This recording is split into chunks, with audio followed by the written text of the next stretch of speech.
Wonder if I'm live. Welcome to Slow News Day Live. My name is Steve Boykinen. I am here in beautiful Boulder Creek, California, where the flannel is our state flag, the pit bull is our state bird, and cannabis is our state flag. I haven't been able to do live stream in a number of days because PG&E decided to fuck slightly more than 750,000 of us at the same time, which is it's a hell of a sex show, y'all. Let me see what I've got going on over here, if I can.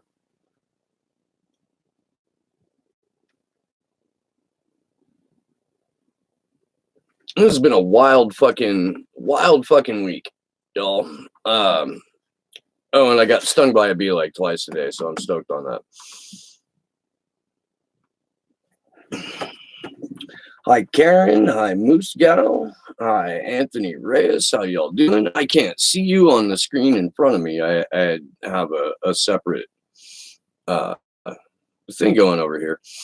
Is this really the resolution that I'm in? Because that would suck. And I apologize for that.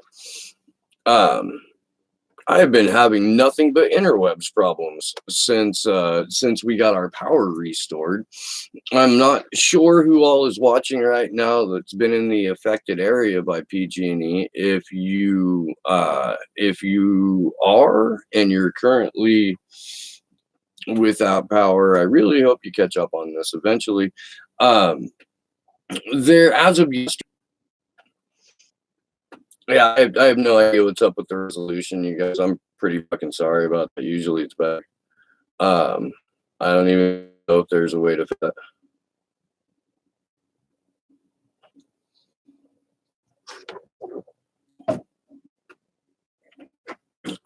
There were like 22,000 people evacuated in LA or ordered to evacuate. I don't know if they actually did or not. But as far as I know, I think there's 4 current wildfires going right now. The reason we were told that we were going to be without power was because they were expecting incredibly high winds. They thought that was it really a fucking, it can't be that bad.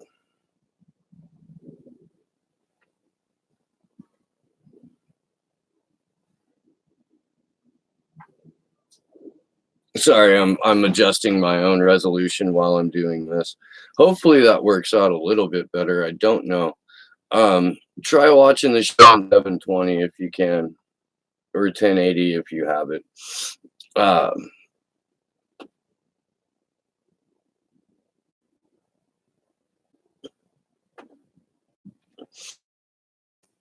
Weird. At any rate, I'll just do the fucking thing. I have a brother-in-law that works for PG&E in the gas division, and he's kind of a higher up in the thing. He's been with the company for about 20 years now. What they've been doing during the outages, that they're not allowed to talk to each other as employees about what they're doing for the outages, that there will actually be consequences for them as PG&E employees if they talk about what's been going on during these outages, which leads me to believe the reasons they gave, high winds, wildfire season, are not the reasons that they actually went through with the blackout. My wife is not a conspiratorial person by any stretch of the imagination. And even she was just saying from the get-go, this has nothing to do with weather. This has nothing to do with fire season. More than likely what it is PG&E making us suffer so that they can spend 3 to 5 days catching up on deferred maintenance. PG&E, if you remember, is responsible for a number of deaths over the last several years. They are still, as far as I know, relitigating the San Bruno gas explosion from 2010. Um, and of course, as soon as they turn the power, like there's two separate instances. They say they're turning the power off because if a tree branch falls on a transformer, it got a wildfire. So of course, an hour before this got shut off down in Monterey, a tree bench fell on the transformer and started a wildfire. As soon as they turned the power back on in South County, a tree branch fell on a transformer and started a fire. I'll accept that they can't make a safe transformer. I'll accept that if you don't keep your lines clear, you are exacerbating the problem and leaving the door wide open to have a wildfire occur as a result of your piss poor maintenance. I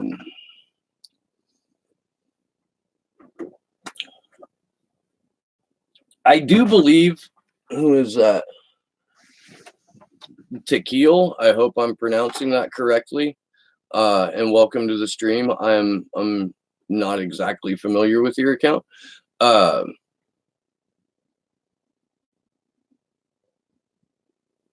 I believe, where did that go? That part of it is to get us used to rolling blackouts.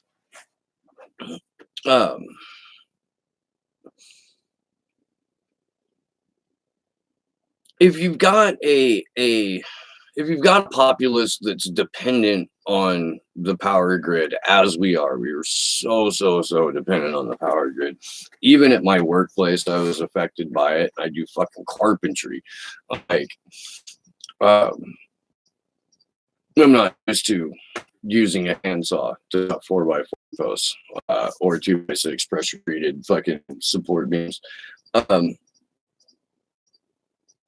I guess having us in a state of confusion, desperation, and literal darkness is an effective tool for control. You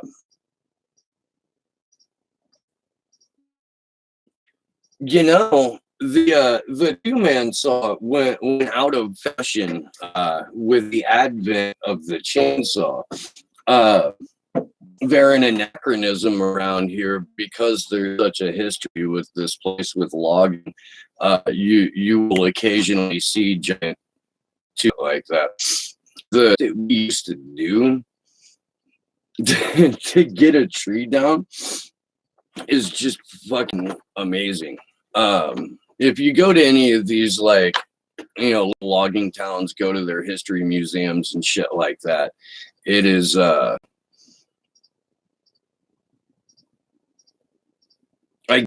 it's an exercise in how far we've come in terms of workplace safety. That's pretty fucking wild. I don't know anything about Paradise Fires, a second round of them, Dingo. I'm sorry.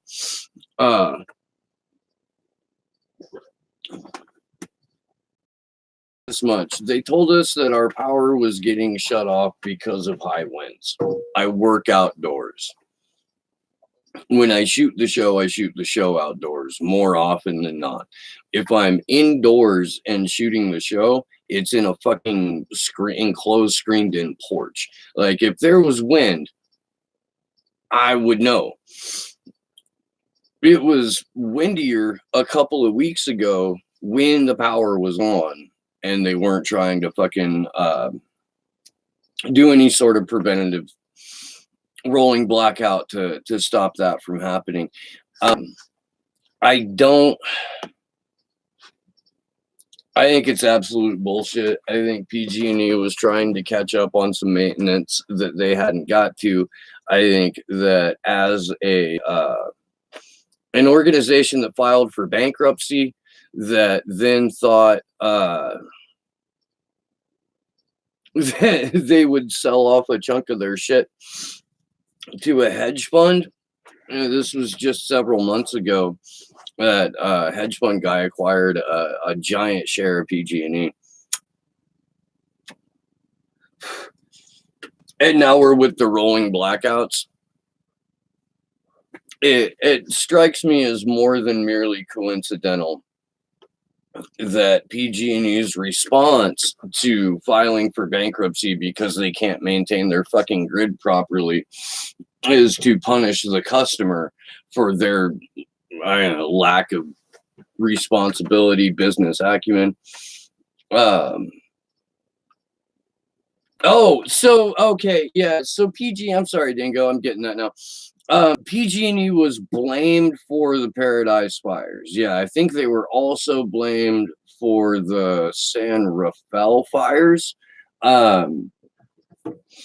They have this thing, a deferred maintenance program, where if they don't have to fix something immediately, it just goes kind of into the cart of shit that they're eventually going to fix. The problem is that when PG&E filed bankruptcy and got a giant hefty fucking bailout and buyout, they took all that money and instead of putting it into grid maintenance, put it into executive bonuses.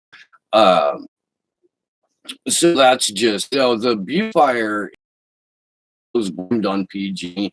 That, as far as I know, the Butte fire, a couple of our fires here in the area, Santa Monica last year, one of the ancillary fires up around Lake County, all geoengineered were I guess you'd call them man-made. But it wasn't because a branch broke, or it wasn't because something happened with a PG&E transformer. I missed that last question. Moose Cows, California wildfires aren't climate chaos related. So here's the thing about that. I'm sure that they're going to try to find a way to tie climate to the, obviously we used to have wildfire season. Now we just have a year where wildfires burn no matter what time of year it is, no matter if it's raining or not. That doesn't fucking matter. The same with hurricanes and shit. There used to be a hurricane season, tornado season. Now weather events happen all the time. If you want to relate that to climate collapse, which I'm sure that there's reason to do, Moose Cow, we don't have accurate information about climate because climate models don't incorporate geoengineering. We have 100 years of research and history on word. All it means is that we are designing the weather, which is some footage YouTube of UN gathering, UN summits where they discuss geoengineering. The Navy and the Air Force in particular have a lot of content on geoengineering. That bee sting is really pissing me off.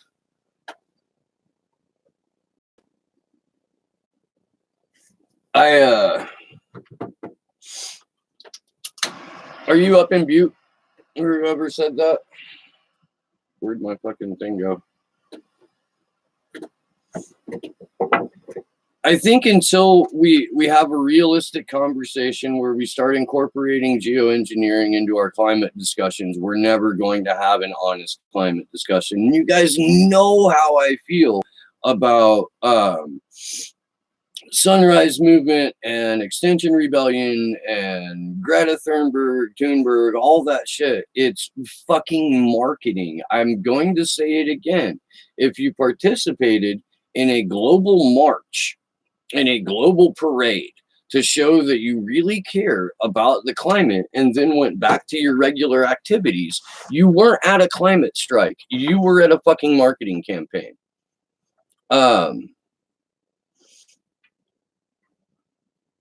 I'm breaking up. I'm talking about geoengineering. Uh,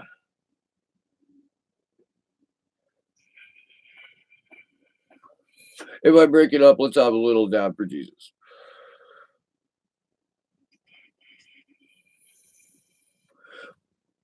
What's interesting about the feed breaking up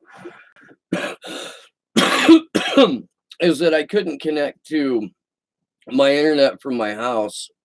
I have my phone set up as a hotspot literally inches away from the actual computer. There is no reason for me to have an interrupted stream right now. Um,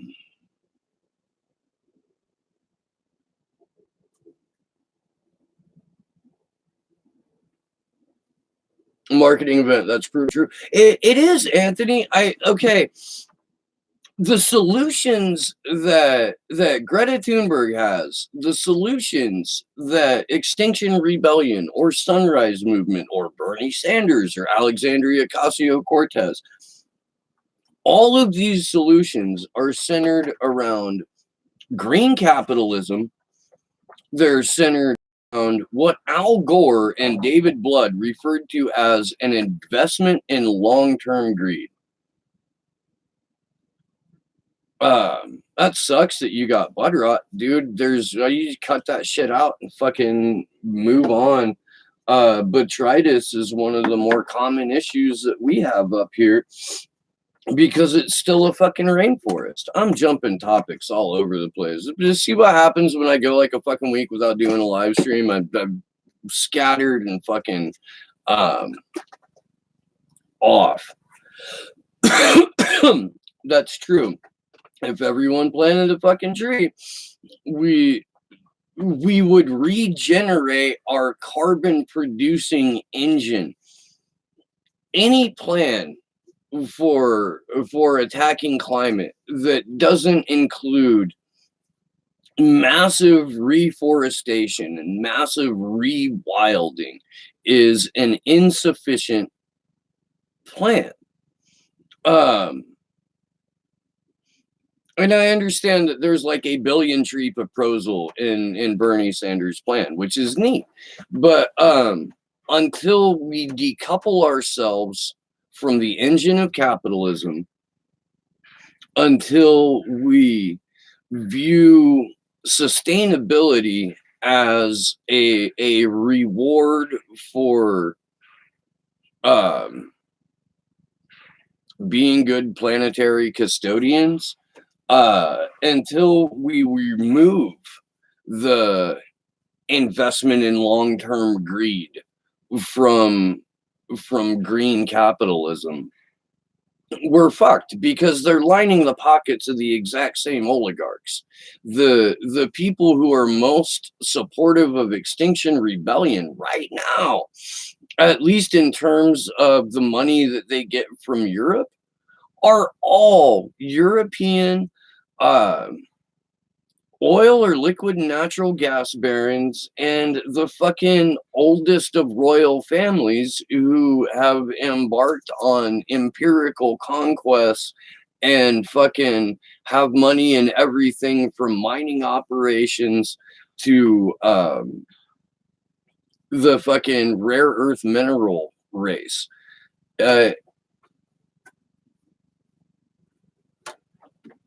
If we transition to green energy, we can get rid of capital. No, I understand. No, we can't. Bud rot's like capitalism. It attacks the weak and vulnerable. Bud rot will also go after your biggest and best nugs too. Bud rot happens, at least here, more often in the fucking colas and the top buds than anything else. It's your bullshitter fucking bottoms that you get to keep.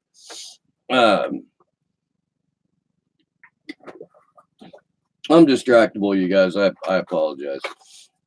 I want to get onto something really fucking solid, and we can come back to all of this because this is worth some focus and some attention. Jeremy Hammond, if you remember, the day that he was transferred from prison in Oklahoma to the exact same facility that Chelsea Manning is now in Eastern Virginia, in Alexandria. Northern Virginia, sorry.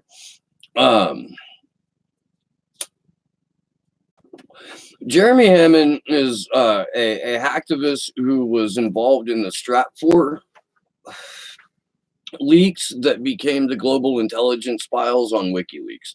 Jeremy Hammond, who was already serving his 7th year in a 10-year sentence,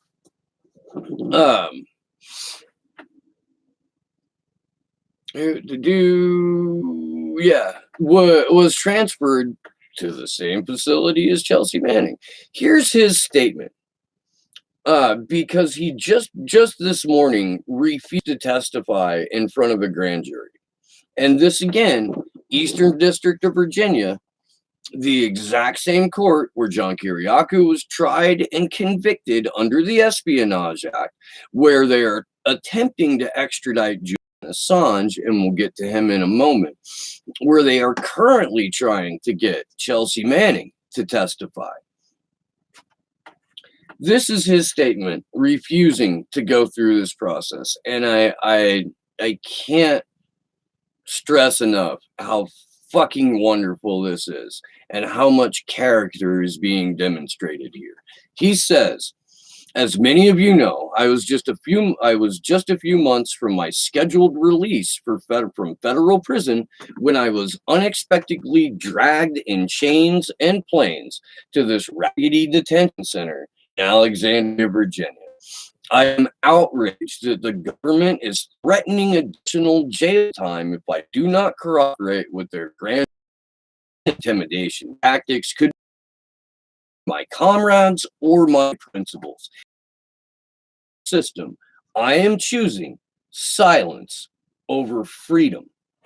I am fully prepared for the consequences of my decision, just as I had been each and every time I was faced with similar choices before. Long ago, when I realized that government and capitalism were too hopelessly corrupt and unjust to be reformed through legal or electoral means, I chose to engage in civil disobedience and direct action. I knew then that my actions could land me behind bars, yet I fought on anyway after a dozen arrests and even a prior federal prison sentence for hacking. I chose once again to use my computer skills to attack the systems of the rich and powerful as part of the anonymous federal case that I am doing time for today. When I pled guilty, I took responsibility for my actions and my actions alone. I never agreed to be debriefed or testify in any way, unlike the government's informant, Hector Monsegur, aka Sabu, whose reward was 1 year of probation while I received the maximum sentence allowable by law. It was a painful choice, but 10 years in their dungeons was the price I was willing to pay so I could maintain my integrity. I have never regretted my choices the entire time I've been incarcerated, and having seen and experienced firsthand the abuses and inherent injustice of the prison industrial complex, my commitment to revolution and abolition has only become more deeply entrenched. Now, after 7.5 years of paying my debt to society, the government seeks to punish me further with this vindictive, politically maneuver to delay my release, knowing this one in particular because it is part of the government's ongoing war on free speech, journalists, and whistleblowers. I am insulted that those in power claim I have an obligation that every citizen owes his government to testify. As an anarchist, I am not part of their social contract and do not recognize the legitimacy of their laws and courts. Instead, I believe in a Dr. Martin Luther King Jr. quote I once had to the wall of my prison cells for years. One has an obligation to disobey unjust laws. It is difficult to view any of this government's laws as just when they're so selectively enforced, when the government turns a blind eye to its own misconduct. Misconduct is on display every day that Trump is in the White House. In my case, the government, through its informant, Sabu, instigated numerous hacks asking me to break into governments and companies all over the world. Nearly a decade later, this misconduct remains ignored. The NSA continues to surveil everyone and launch cyber attacks. Trump and his cronies continue to hold the world hostage to their megalomaniacal imperious pig whims while simultaneously refusing to comply with subpoenas and inquiries into their own vicious abuses of power. Meanwhile, Chelsea Manning and I are doing hard time in this dump for the crime of refusing to allow our spirits to break after serving our sentences for exposing government corrupt and corporate corruption. This absurd hypocrisy and desperate ruthlessness reveal a crumbling legal system, a system that has robbed me of the majority of my adult life, but could never take my humanity. I will continue to do the right thing, no matter how long it takes. I know how to do time, and I will never be intimidated by their threats. Ever. I refuse.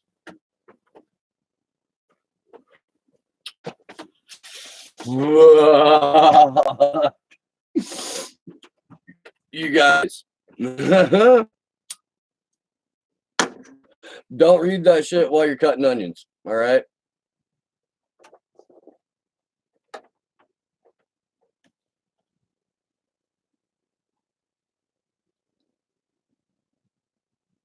Yeah, if you're unfamiliar with the whole how the anonymous collective got brought down after the Strat 4 hacks, Sabu, it was and Hector, I had the last name, I read it. Hector Monsegur, Monsegur. That's the name it's the name of the FBI informant, who went by the hacker name Sabu.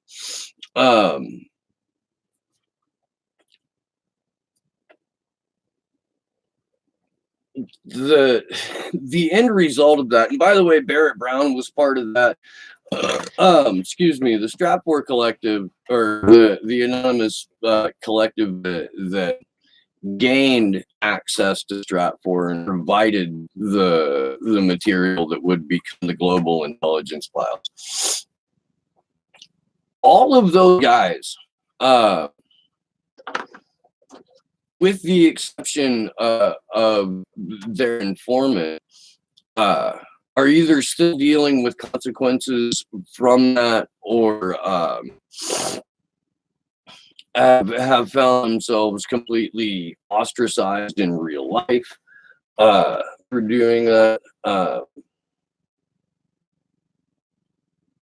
Yeah, you guys, I wish I had a little bit more of an understanding about what was going on in India. If somebody would like to come onto the show and educate me about that, I would appreciate it.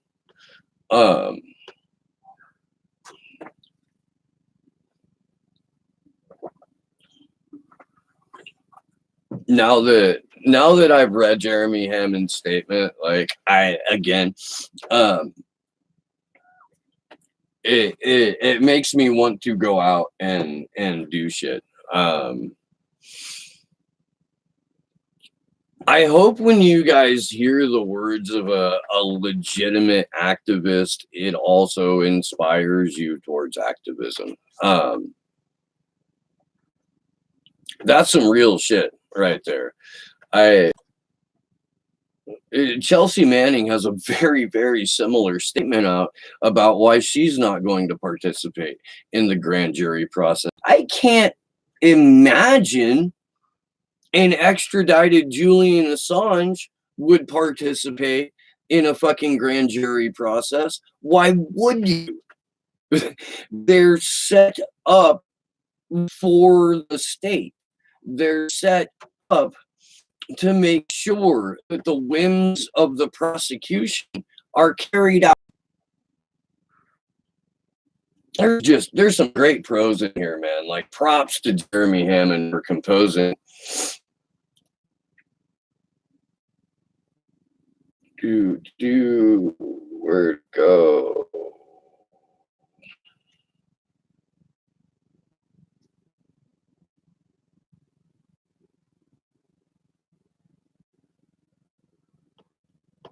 There is a great line in here we go. I'm opposed to all grand juries, but I'm opposed to this one in particular because part of the government's ongoing war on free speech, journalists, and whistleblowers. The newfound love of the press and mainstream Democrats, and to an extent the anti-Trump wing of Republicans for whistleblowers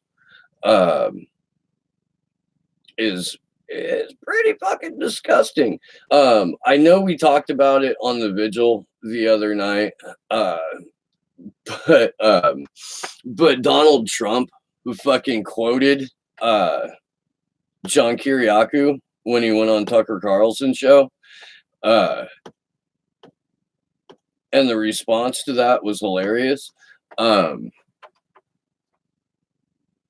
It was John Kiriakou on Tucker Carlson saying, "Look, man, this guy, if you're a whistleblower, you are blowing the whistle on the crimes of your employer and your government. You know, if you're a CIA agent tasked to the White House, whose job it is to report to your superiors, CIA, and ongoing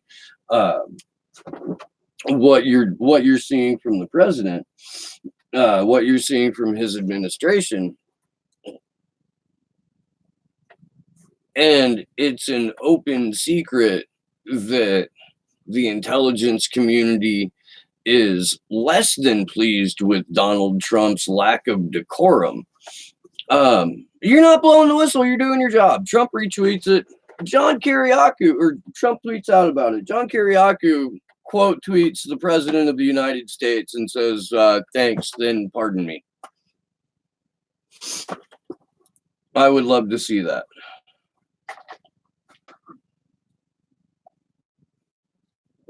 By the way, Julian Assange appeared in court today, being sold to the British US government by fucking corrupt puppet of Ecuador, now fled from the capital, president of Ecuador, Lenin Moreno. If you've been keeping up with the Free Assange vigils, then you heard us discuss a little bit about the protests in Ecuador, the fact that the president of Ecuador was driven from the capital. I have been able to get a vigil series who lives in Ecuador, and I'm trying to reach out to him to get him on the show and talk about it. We just found out that recently that a Spanish security company was live streaming a feed at the Ecuador embassy, that Lynn Moreno knew about it. He's fucking pissed off one of their ancestors. I will hurt you. I don't care if you're going extinct. Fucking leave me alone. Kidding, it's a joke. It's a joke. Julian Assange went to court today. They dragged him in. I guess because the British are sentimental about anniversaries. I don't know. Report coming out of that are not good in terms of how Julian Assange is looking health-wise. John Shipton, Julian Assange's father, is on record saying that Julian Assange was allowed access to his fucking mail. He's in solitary confinement 21 to 23 hours a day. If he's allowed to meet with his attorneys, more often than not, they're scheduling doctor's appointments for that so that he doesn't have access to his attorneys. He's not allowed a computer. He's not allowed access to the evidence being used against him. He's not allowed to the library. He's fucking the. And by the way, he should have been released from Belmarsh a couple of weeks ago. He's being kept in for no other reason than he's a political prisoner. We discussed this on this show. John Pilger wrote an incredible article saying as much, calling him, I believe, the world's most famous political prisoner. Oh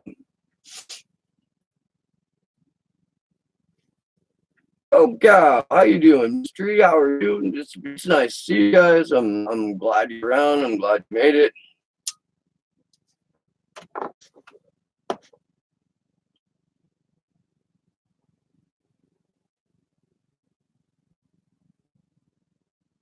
I'm going to have to do an entire show on that article. I'm gonna go ahead and wrap it here. I'm back. I'm in at some point today. I've got some other stuff I want to talk about. It's been a while since I've done a fucking live stream. I needed to get that out. That statement from Jeremy Hammond is incredible. U.S. troops are being reported to be attacked by Turkey. Yeah. Apparently,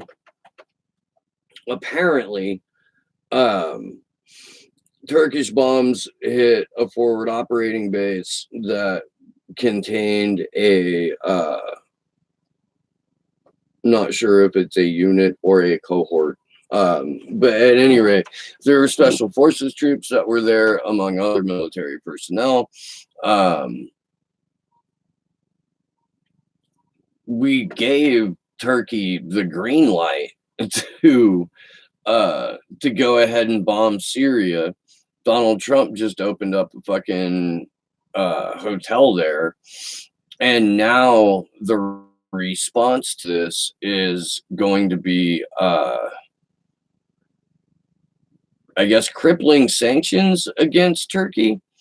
And that's the route that they're going. But this just came, I mean,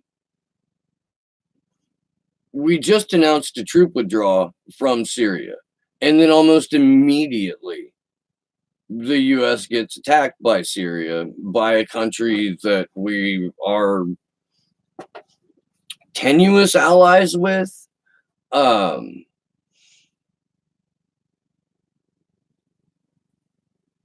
of it seems any kind of right, you know? I mean, there's definitely something off about this shit.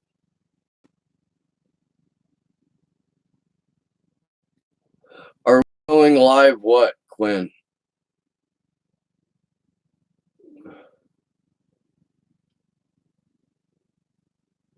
Yeah. The Gulf of Aden fucking WikiLeaks is the world's craziest rabbit hole. Not the world's craziest rabbit. It's definitely one of the crazier rabbit holes on WikiLeaks. So that's for goddamn sure.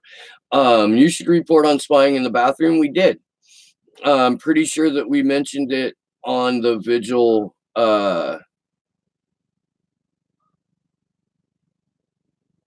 Wednesday. I'm pretty sure we did.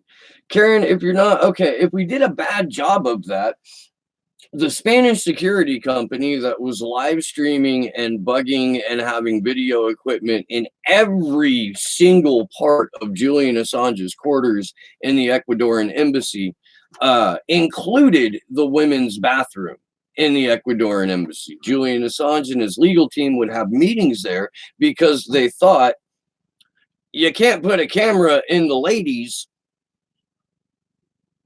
because you can't put a camera in the women's bathroom. You can't. You just can't.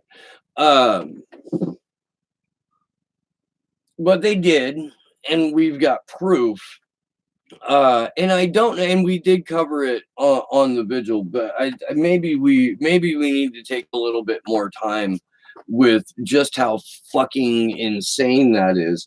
Because look, there's no such thing as lawyer client privilege or confidentiality.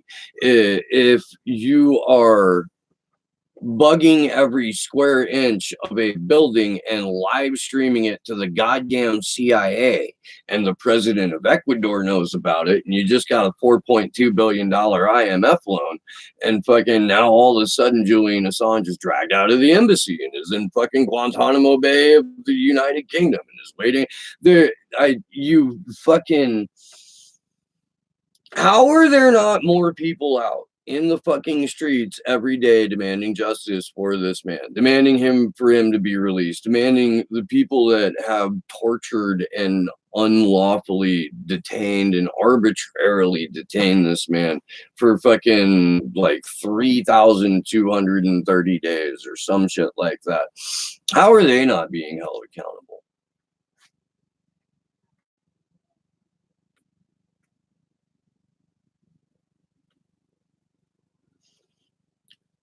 I'm very surprised that Julian Assange's legal team hasn't, or even former attorneys haven't announced massive lawsuits against every single person involved for bugging the building A, for live streaming it to the CIAB. But yeah, and I'm not sure if that's Taylor or Andrew on the Action for Assange account right now. But as a reason for violating attorney-client privilege, the whole entire case against Julian Assange, fabricated as it was, is now in the eyes of the fucking law completely invalidated because of this shit. Hi, Taylor. Their promo ad, promo ad looks like a dance version of Human Sacrifice and Portal Opening. About that CERN video, by the way, they're holding up, there's a guy in that video holding up a sign, and it's got some numbers on it, and it is, it has to do with like Nelson Mandela and the Mandela effect. It's fucking crazy, dude. There's a tinfoil hat episode on it with Sam Tripoli where they go into it a little bit. It's fucking wild.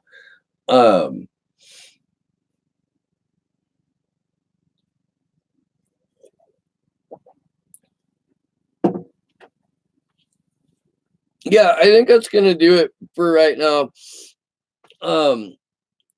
Quinn, we didn't have anything planned for tonight as far as I know. So I don't know if I don't think we're doing a I don't think we're doing an Action for Assange Free Assange visual thing. YouTube didn't tell me the live stream was on. Well, that's correct. I mean, I'm not surprised. If you were watching the Free Assange vigil on Wednesday, and I just said this on the show, but it was one of the more fucking frustrating things. So because of the power outage here, I went over to Campbell where my sister-in-law lives, and I do the show there. This is like ground zero for Silicon Valley. This is fucking, they live in a fucking decent neighborhood. There's a fuck ton of wealth like a few blocks over. The guy who she's married to is a tech guy. They've got good internet. Every 3 to 7 minutes, my connection would go out. It started from the moment I fucking logged on.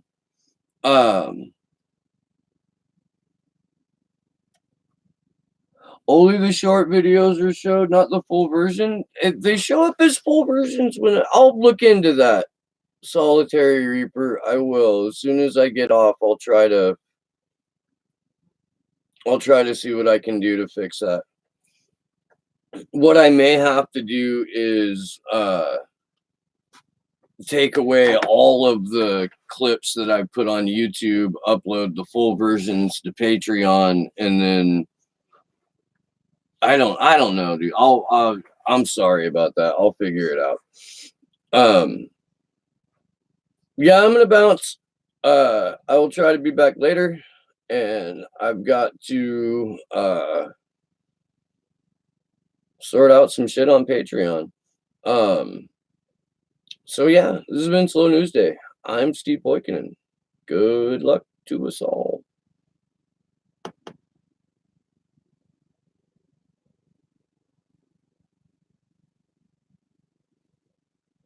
I wonder if this is going to be one of those things where it, never closes out the fucking stream.